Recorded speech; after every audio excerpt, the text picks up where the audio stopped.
and in a spirit of conciliation they reached the following agreement. First, I would be educated in the Catholic monastery of the Piarist order, which specialized in classical education with an emphasis on Greek, Latin, and ecclesiastical literature. Then, after graduating from the Piarist school, I would go to the University of Paris, completing my education at the Sorbonne for my doctorate in philosophy. After that, it would be up to me to decide what profession and what religion I would choose for myself. And so I began my scholastic life with the Piarist order. At first, it was very difficult to get used to the austerity of Piarist life after the luxuries of our affluent home. My father owned large estates both in Transylvania and in France. To wake up at dawn, to go to Mass, to wash with cold water in unheated rooms, to personify all the long hours of the day the famous watchword of the Piarist order, ora et labora, pray and study. If we wanted a piece of bread or even a glass of water, we had to ask for it in perfect Latin. But in retrospect, I am eternally grateful for my training in discipline and willpower and my resultant proficiency in classic Greek and Latin philology and literature. When I was 18 years old, I was speaking classic Greek and Latin fluently and graduated magna cum laude, becoming the valedictorian of my class. At the same time, I prepared my obligatory thesis for graduation with the title, Let St. Francis Sing in Your Heart. It was a labor of love, and I wrote it effortlessly, never imagining the chain of events it would set into motion. Right after my graduation, I was called to the office of our headmaster, Monsignor Mondic, the prior of the monastery. When I entered, he looked up from my thesis, which he had been glancing through, and smiled. "Well, my son," he said, "you are now ready to fly out to the great and harsh world. Sometime soon, Satan will show you all the temptations of a life full of pleasure and luxury. So I have decided to beat Satan and steer you instead toward a great spiritual experience. I have here a letter of introduction for you to my old schoolmate, the prefect of the archives of the Vatican. With this letter, the doors of the archives will be open to you, so may you find out everything about our beloved St. Francis, as you expressed your wish to do in your thesis." Seeing the sudden enthusiasm on my face, he raised his hand and continued in a more serious tone, "But, my son, there is a price to pay for this privilege. During your studies under the prefect of the Vatican, you must subject yourself to the vow of poverty, chastity, and obedience of the Franciscan monks, and live accordingly. You must dress and live in the simplest possible way and eat only black bread, cheese, fruit, and vegetables, and nothing else. I know your family has great wealth, but during this time you shall not accept 1 penny from them." He held up an envelope. "Here you will find a very modest sum in Italian currency, corresponding to the salary of the poorest unskilled worker in Italy, and you must live like one. But on the other hand, you will enjoy a spiritual banquet to be able to study under my friend Monsignor Mercati, and have at your disposal the inexhaustible treasures of the ages in the archives and library of the Vatican. Well, my son, are you willing to make the great sacrifice?" I was stupefied, unable to speak, awed by the prospect of this tremendous opportunity. I could not find words to express my gratitude. Fortunately, our beloved headmaster was as sensitive and understanding as he was wise and learned. He smiled and nodded, as if to say he knew what was going in my mind, and handed me the envelope and the letter of introduction, saying, "I will mail to my friend separately your thesis on St. Francis. It is a very promising one, and I am sure he will enjoy it. Go with God, my son." He gave me his blessing, and I found myself wandering through the monastery grounds in a daze, conscious only of the precious letter in my hand. Before going on, I would like to quote here an excerpt from that thesis on St. Francis which opened the door of my Piarist headmaster, and as a result, the doors of the archives of the Vatican. Please forgive the spiritual flamboyance. I was only 18. Let St. Francis sing in your heart. St. Francis. We see the face of St. Francis and his smile, like a glimpse of our first love or our first lost Eden. The smile of gratitude and humility is the mystery of one of the strongest, strangest, and most original figures in human history. His eyes, they glowed with the fire which consumed him night and day. He loved nature as a parent loves his children, each one a unique and cherished individual. When he walked in a forest, he did not see the forest as a whole, but each tree alone. He wanted to see each tree as a separate, almost sacred thing, a child of God and therefore a brother or sister of man. He was a poet, and his whole life was a poem. His brotherhood with the sun and the moon, with the water and the fire, is so beautifully expressed in his canticle, The Brother Sun. He sang it while wandering in the meadows, pouring skyward all the passions of a poet. This hymn, so full of the mirth of youth and the memories of childhood, runs through his whole life like a reform. The Canticle to the Sun. Praise be to thee, O Lord, for all thy creatures, and especially for our brother the sun, who gives us a day, and who show forth thy light. Fair is he, and radiant with great splendor. To us he is a symbol of thee, O Lord. Praise be to thee, O Lord, for our sister the moon, and for the stars. Thou hast set them clear, beautiful, and precious in the heavens above.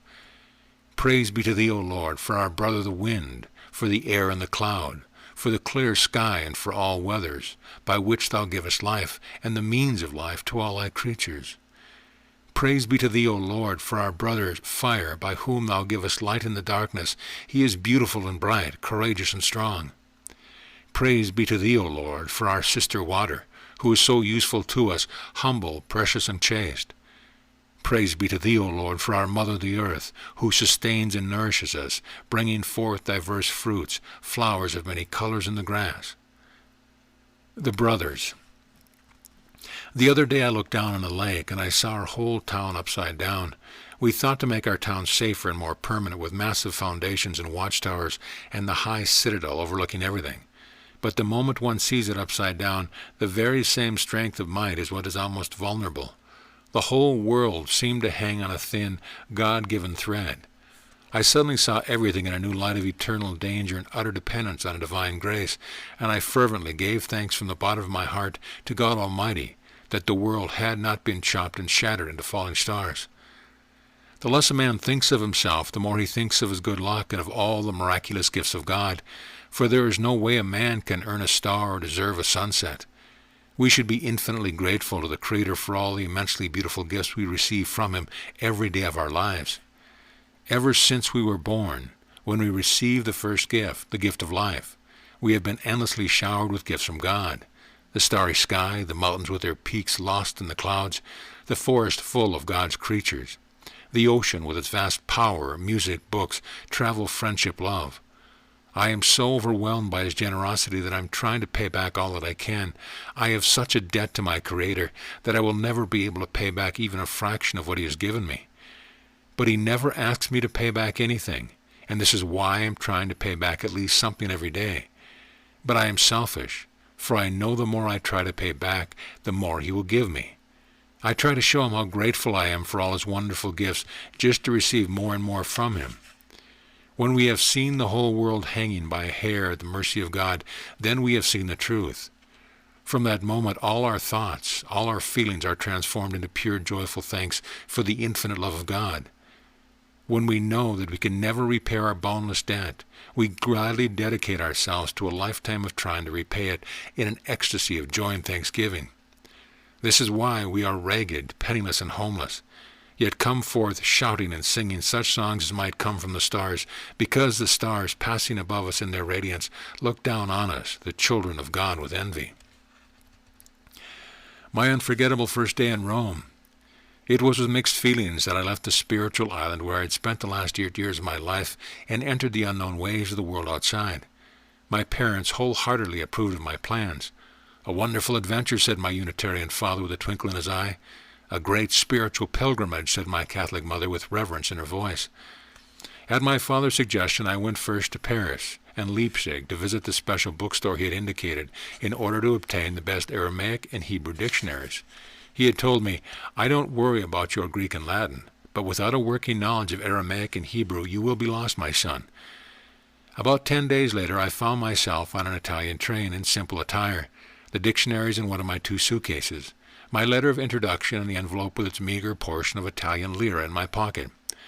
I looked through the window of the train at the scene of the Italian countryside coming and going from view, peasants working in the field, women washing laundry in the creeks, and playing children gaily greeting us from a distance. It was a Saturday, and groups of noisy young men boarded our wagon, going to their soccer game in the next town. There were elderly men and women on their way to visit their children, and whole families going to visit relatives. Italian exuberance filled our wagon, and I had plenty of opportunity to practice my rudimentary Italian during the long trip. Finally, in the evening, we arrived to the city. My first experience was not very auspicious. The railroad station crowded with jostling people, full of the smoke of the locomotives and heavy with the smell of cheap wine and greasy food, dampened greatly my enthusiasm for the holy city. After some searching, I found a fiarce with a sleeping coachman and a sad-looking horse. With the best use of my rather limited Italian vocabulary, I tried to explain to him that I was a student and needed an inexpensive room for the night.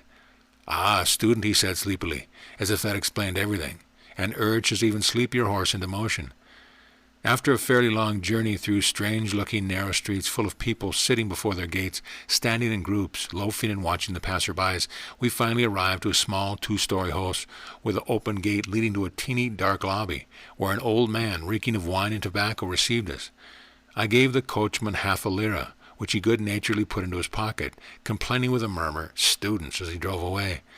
And so I was left with my 2 suitcases, one full of dictionaries, the other just full of almonds.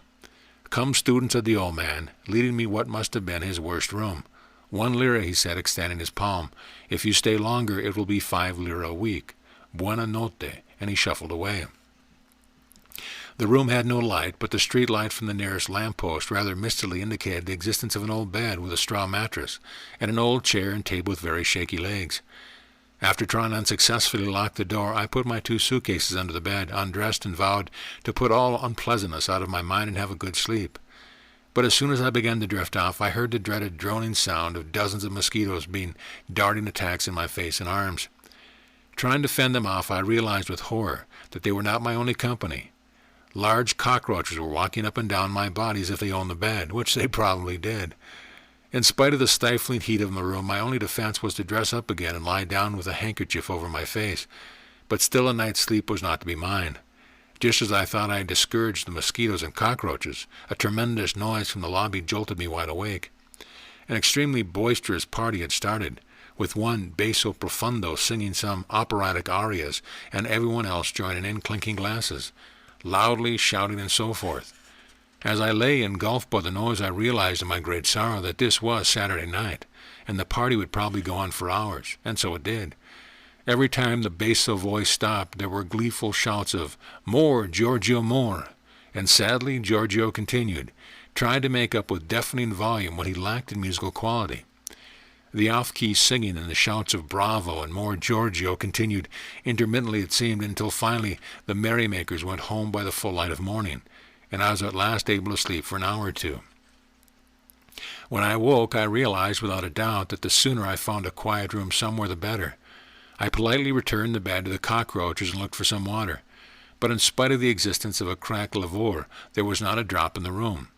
So I picked up my 2 suitcases and made my way to the lobby, which did not look much better by daylight. But there was a nice young clerk who kindly answered my questions, and when I asked him if he could tell me where I could find a quiet room, he took me to a table on the other side of the lobby where 2 men were playing chess, their game watched with great excitement by 6 spectators. The young clerk told me I should wait for the end of the game, because the 2 chess players were living in a very quiet pension, and perhaps they could help me find it. I discovered later that the 2 players, one employed by the railroad, another by the bank, were the chess masters of the neighborhood, and a game of theirs was always an event. Although I did not say a word, I could not help register the different moves with my facial expression, and they soon became aware of me, even favoring me with a smile now and then. They knew I was a chess player and a good one, just by the expression involuntarily moving on my face. Soon it became apparent that one of the players was becoming very uncomfortable, as his position on the chessboard started to crumble. Finally he asked permission to go to the men's room and motioned for me to take his place until his return. I did so gladly, and he must have been very constipated because it was at least half an hour before he returned. Meanwhile, I tried to salvage his position from the defeat which was inevitable. After several moves, although I was unable to gain any decisive advantage, I at least achieved a draw, at which point my friend returned. "Bravo, bravissimo," he shouted happily when he saw he had been saved from defeat, and invited me to join them for lunch and then to a tremendous soccer game between Rome and Milano. When I explained to them in my halting Italian that I was a poor student looking for a simple, inexpensive, and quiet room, they both exclaimed simultaneously, "La signora." A torrent of excited talk followed, and I finally understood that they would be happy to take me to their pension, but only after the soccer game, and they would not hear of my refusing to accompany them. So after lunch, I found myself on a lurching Fiorce with 2 chess players on our way to a soccer game, which we finally reached after a long ride. I was uncomfortable about leaving my suitcases, but they assured me that the coachman was a relative of theirs and a very honest man, who would wait for us with his Fiorce until the game was over, when he would take us all to the Signora. And that is how my first day in Rome was spent at a soccer game, still a long way from my much-desired quiet room. But it was an exciting game, and time passed quickly. Finally, we were back in the slow-moving Fiarce, discussing all the details of the game, and my mood became more and more mellow as we got closer to the promised land and the quiet room. We at last drew up before a friendly little house on a small side street, and it was quiet. They took me immediately to the now famous Signora, who turned out to be a rather voluminous lady with great authority and kind eyes. My first question to her was to inquire how far away the Vatican was, and she assured me I could walk there in an hour. This seemed reasonable, but then we encountered an unexpected obstacle. It appeared, in spite of the warm recommendations of my new friends, who by now had taken me completely under their protection, that the Signora did not have a room to rent. The only vacant room in the pension would be occupied in 2 days. The chess players argued, the Signora argued. I listened quietly, and finally a stalemate developed. The Signora agreed to rent to me the single vacant room at the end of the corridor, but only for 2 days. I was only too glad to accept the proposition, as by this time I was really ready for a good sleep. At long last, the promised land was mine, and within the hour I was sleeping in a comfortable bed in a simple but clean and quiet little room. My second and third days, much brighter. When I arose the next morning, my 2 chess-playing friends and practically all the other inhabitants of the house had left for work, and I found only the voluminous Signora seated on a white-covered table in the corridor, having her breakfast. On the wall behind her and dominating the room was a huge portrait of her late lamented husband, a shining example of bourgeois elegance. His cravat was starched and spotless, his hair, brilliant with pomade, was parted with painful symmetry, and his fierce eyebrows competed with a pair of magnificent mustaches. His commanding presence, however, was limited to the gilt-edged frame around his portrait. It was very clear that the Signora was now the sole authority of the household. She invited me to join her, and I accepted. She told me that the 2 chess players had been living in her pension for several years, and that they had recommended me highly to her. Feeling confident she would be able to solve the room-finding problems of a poor student with very little money, then after explaining again that my present room was already spoken for, she said that the only possible solution she could see for my problem was to live on the roof. My surprised expression must have shown that I thought she was teasing me, so she got up from the table and motioned for me to follow. I did, and she led me to a small staircase, which we climbed up to the roof, which turned out to be a large, spacious area commanding a wonderful view of the city. She led me to a teeny storage room at one end, chock full of old junk which had belonged to her grandfather, and which was very precious to her. She told me that a night watchman had been living in it, but he got married a few days ago and left. She said if I would be willing to sleep there every night, she would be equally willing to let me live there free. I noticed there were some pieces of lumber in the little room, and I asked her if she would be willing to let me have them, plus a handful of nails and the loan of a hammer, and I could improvise a roof, saying that I would rather sleep under it than in a dirty storage room. She gladly consented. In 2 days I had an acceptable roof above my head, an old bed from the storage to sleep on, 1 large wooden box for a table and a bookshelf, and 1 small box to sit on. My 2 chess-playing friends climbed to the roof to inspect my improvised installation, and they both expressed approval of my spontaneous carpentry, adding that the Signora had made a good bargain, as the night watchman had charged her 5 lire a week. I assured them that I was very grateful to them for bringing me here, as well as to the Signora for letting me stay. After inviting me to play chess with them every Sunday, they left, but returned later with a gift, an empty 5-gallon can to bring and keep my water in, telling me triumphantly that they had persuaded the Signora to let me use the washroom below. It was only the beginning of a strong and proven friendship which lasted throughout my stay, and I always remember their gentle faces and ritual chess game. In the afternoon of the second day I ventured out to explore the neighborhood. My little pensione was surrounded by a cobweb of narrow cobblestone streets lined with small houses and peopled by simple, good-natured folk. I found a great number of small stores with dozens of simple things to sell, such as kerosene for the lamps, sugar, flour, fat, oil, cereals, all these in open barrels, a few fruits, vegetables, and all kinds of candy, the displays of which were always surrounded by children, asking plaintively what they should buy for a penny. I was satisfied I would not starve, and on the third day I took my letter of introduction and started off for the Vatican. It took some time to orient myself amid the labyrinth of these little streets, but within a few days I found my way easily and never got lost again. The narrow streets and little stores, the gentle smiling people greeting me as I made my daily trek to the Vatican, the happy children with their small pieces of candy, all come back to my mind even after half a century. Part of the tapestry of those first days when I became part of this typical Italian neighborhood, a friendly little city within a city. My adventure began in June of 1923. 2 years later, in the fall of 1925, I stood before my classmates at the University of Paris and read aloud my thesis, as it was traditional at the Sorbonne for each student to write a lecture once a year and read it to his class. The subject of my thesis was the extraordinary story of my studies in the archives of the Vatican, and it was extremely well received by both my classmates and my professor. Though the manuscripts of the thesis was lost many years ago, the story remains indelibly etched in my memory, and I would like now to share it with my readers. The secret archives of the Vatican. I remember well the first time I followed the arch road leading past the Osservatore Romano building to the court of the Belvedere, the seat of the secret archives next to the Vatican Library. When I entered the labyrinth of the archives, I forgot completely the life of the city outside, for I was truly in a world in myself. I felt very young and lost as I contemplated the endless corridors, vaulted archways, and mysterious doors, all leading to more endless corridors. And everywhere, lining the shelves which reached dimly beyond my vision, were countless stacks of scrolls, codices, ancient manuscripts, and disjointed papers. Miraculously, I somehow found my way to the outer offices of Monsignor Angelo Mercati, the prefect of the archives, and the boyhood friend of my headmaster, Monsignor Mondic. It was to him that my letter of introduction was addressed, and I held it like a talisman as I passed yet another awesome-looking Swiss guard, standing in immobile splendor at the door. My letter must have satisfied him because they allowed me to pass. Yet they never failed to ask me for my pass before letting me descend the stairway to the archives, even though I soon became well known. In the outer office the secretary was kind and patient with me, but made it very clear that not just anyone might interrupt Monsignor Mercati, but if I would leave my letter with him, he would give it to the prefect at the proper time, and I should return tomorrow at the same hour. This was indeed a blow. Greater even than my disappointment at not meeting Monsignor Mercati was my reluctance to give up the precious letter.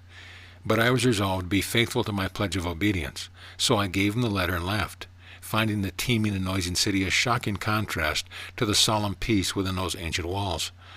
How that day passed I do not remember. I only recall that I had used great self-control to overcome my anxiety. Would I then not be accepted as a student after all? Had I offended in some way unknown to me? These anxious thoughts were calmed as I again entered the majesty of the peace of the Vatican City. This time I found my way to the office of Monsignor Mercati with great ease, and this time I was allowed to enter an inner room. I found myself in a warm, friendly, book-lined study, with a huge and ancient desk behind which sat one of the most unforgettable figures who had ever entered my life. This was the renowned Monsignor Angelo Mercati, prefect of the Vatican Archive, and author of more than a dozen books on philosophical and theological subjects, being a noted authority in patristic and solistic literature and in subjects pertaining to 1st and 2nd century church history. The titles of some of his works indicate his multilateral interests: Peter the Sinner, The Private Libraries of the Pope, Ancient Art, Monte Cassino, Michelangelo, Copernicus, etc. I was also to discover later that he had an incredible, almost superhuman memory, embracing the entire 25-mile length of the long shelves of the archives. But at the moment all I could see and understand was the penetrating warmth of his eyes, a look of such utter benevolence mingled with profound wisdom that I was rendered speechless as he motioned for me to be seated. "I have read your thesis, my son," he said. "Can you tell me why you are here and what you are looking for?" I told him as simply as I could about my love for St. Francis, and I wanted to know what he had known, to discover the source of that most original and unique of thinkers. In short, I opened my heart to him, revealing much I had never told another. He was silent for a long time, then he said very quietly, "St. Francis is the ocean. You must find the river nourishing it, just as he did. And then you must look for the stream. And then, if your feet are firmly on the path, you will seek out the source." I wanted to ask him the meaning of his words, but his look stopped me. "Go with God, my son," he murmured, and it was both a benediction and a dismissal. Now that I was accepted as a student, the world of the archives became my world, and even during the long walk back to my rooftop at the Signora's, I still saw in my mind's eye the dozens of subdivisions in these endless halls and corridors, the Archivum Archis, the Miscellanea, the instrumenta, the miscellanea fondi in the index room, where the students struggled to make sense out of the over 600 handwritten indexes which were hopefully incomplete. But the attendants and staff of the archives were kind and helpful, and gave to the students general guidance mainly in the index room. After that, it was up to the students to carry on their individual research, and I felt somewhat like a small boy standing on an immense seashore trying to pick up a few pebbles.